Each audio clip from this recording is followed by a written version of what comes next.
Question number 8 काफी आसान सा क्वेश्चन है ये। हमें कहा गया है कि इफ इधर a इज इक्वल टू 0 और b इक्वल टू 0, मतलब कि अगर a इज इक्वल टू 0 हो या b इक्वल टू 0 हो, then a cross b equal to 0 होगा। बिल्कुल सही बात है। अगर a वेक्टर या b वेक्टर दोनों में से कोई सा भी 0 हुआ, ठीक है, तो हम जानते हैं 0 वेक्टर का मैग्नीट्यूड भी 0 ही होता है, तो 0 इंटू में कुछ भी हो 0 आएगा। ओके, तो ये बात तो बिल्कुल सही है। इसके बाद कह रहे हैं कि इज द कन्वर्स ट्रू, क्या कन्वर्स भी ट्रू है? कन्वर्स ट्रू का मतलब क्या हुआ? अब कह रहे हो, देखो, ए वेक्टर बी वेक्टर अगर 0 होगा, ए वेक्टर क्या लिख दूं मैं, ए वेक्टर स्टार्टिंग से बता रहा हूं मैं, या बी वेक्टर, दोनों के दोनों अगर 0 वेक्टर हुए, तो हम जानते हैं कि ए क्रॉस बी 0 आएगा, है कि नहीं? ए क्रॉस बी क्या आएगा? 0 आएगा। कोई डाउट नहीं है इसमें हमें, A vector cross B vector 0 vector आएगा। क्योंकि 0 वेक्टर क्यों आएगा? क्योंकि ए वेक्टर 0 वेक्टर है, तो उसका मैग्नीट्यूड भी 0 होगा, तो मल्टीप्लाई करने पे 0 आएगा। 0 इंटू कुछ भी हो 0 होता है। लेकिन अब ये कुछ और कह रहे हैं। अब ये कह रहे हैं कि क्या कन्वर्स भी ट्रू है?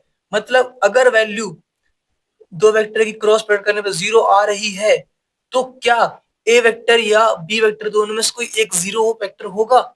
ये बात कह रहे हैं, समझ पाए? फिर रिपीट कर रहा हूं।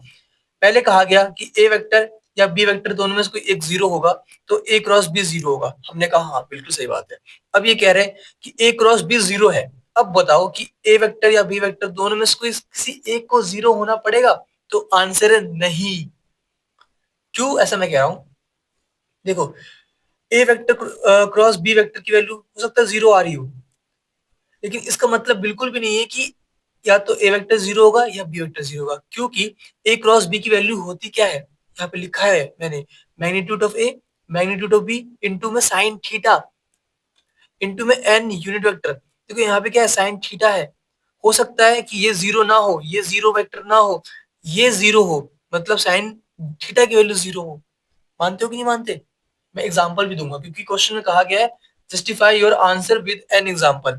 लेकिन जो मैंने बातें कही वो बात समझ लो, उनको लिख लो। क्या लिखना है हमें? कि A vector cross B vector की वैल्यू 0 होती है। इसका ये मतलब बिल्कुल नहीं है कि ए वेक्टर या बी वेक्टर दोनों में से कोई एक वेक्टर 0 होगा। तो ये बातें वहां पे लिख रखी है मैंने, इनको देखो।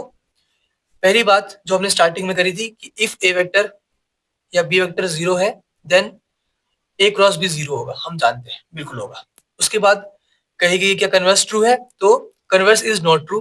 कन्वर्स ट्रू बिल्कुल नहीं होगा, क्योंकि अगर ए वेक्टर क्रॉस बी वेक्टर की वैल्यू 0 भी आ रही हो, इसका मतलब बिल्कुल भी नहीं है कि ए वेक्टर या बी वेक्टर 0 ही होगा। इसलिए लिखा गया है यहाँ पे मे नॉट होल्ड, मतलब देन ए इक्वल टू 0 और B equal to 0 may not hold, मतलब जरूरी नहीं है कि ये 0 हो। क्यों 0 नहीं हो? रीजन यहाँ लिखा हुआ है।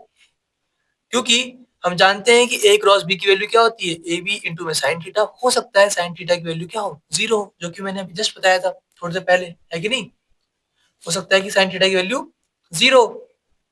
If A and B are parallel, then अगर ए और बी पैरेलल हुए तो थीटा क्या होगा? 0 होगा हमारा।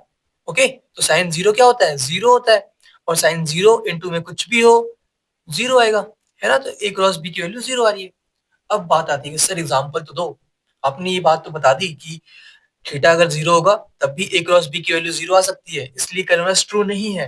लेकिन कोई एग्जांपल दो। तो एग्जांपल दे देता हूं मैं। दो वेक्टर ले लो जो पैरेलल है। अब पता कैसे चलेगा कि कौन से वेक्टर पैरेलल है? सिंपल सी बात है। हमने एक ए वेक्टर मान लिया, कुछ भी मान लो, आई प्लस जे प्लस के।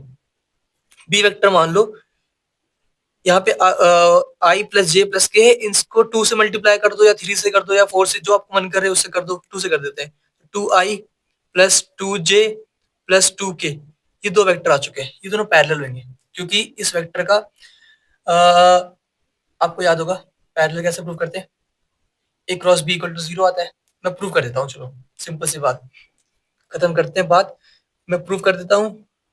ए क्रॉस बी की वैल्यू 0 आ रही हो, देखो ना ये वेक्टर 0 वेक्टर है ना ये वेक्टर 0 वेक्टर है, मानते हो इस बात को? लेकिन देखो ए क्रॉस बी की वैल्यू 0 आएगी, पक्का आएगी, इसलिए हमारा कन्वर्स ट्रू नहीं है। हमें आई जे के लिखना होता है पहले रो में, फिर इसके कोफिशिएंट क्या है? इसके साथ में क्या है, कुछ नहीं है, मतलब 1 है। 1, इसका कोएफिशिएंट क्या है, आई जे का 1 है, के का क्या है 1 है। यहाँ पे आई के साथ में क्या है 2 है, यहाँ पे 2 है, यहाँ पे 2 है। अब डिटरमिनेंट की वैल्यू क्या आएगी बताओ। आई लिखा हमने 1 इंटू टू, 2 माइनस 1 इंटू में 2, 2 मतलब 0 आएगा। फिर माइनस जे 1 इंटू में 2, 2 आएगा। फिर माइनस 1 इंटू में 2, 2 आएगा मतलब 0। फिर प्लस में के 1 into two, 2 1 into two, 2 2 minus 2 मतलब 0।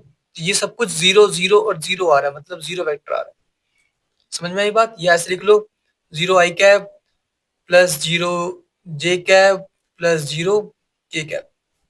क्या आ रहा है हमारे पास, 0 वेक्टर आ रहा है। तो हमें एक दो वेक्टर को क्रॉस प्रोडक्ट करने पे 0 वेक्टर मिल रहा है, लेकिन इसका बिल्कुल ये मतलब नहीं बना कि या तो ए वेक्टर 0 होगा या बी वेक्टर 0 होगा। हो सकता है कि दोनों 0 ना हो फिर भी ए क्रॉस बी 0 आए। ओके, तो ये हमारा आंसर है।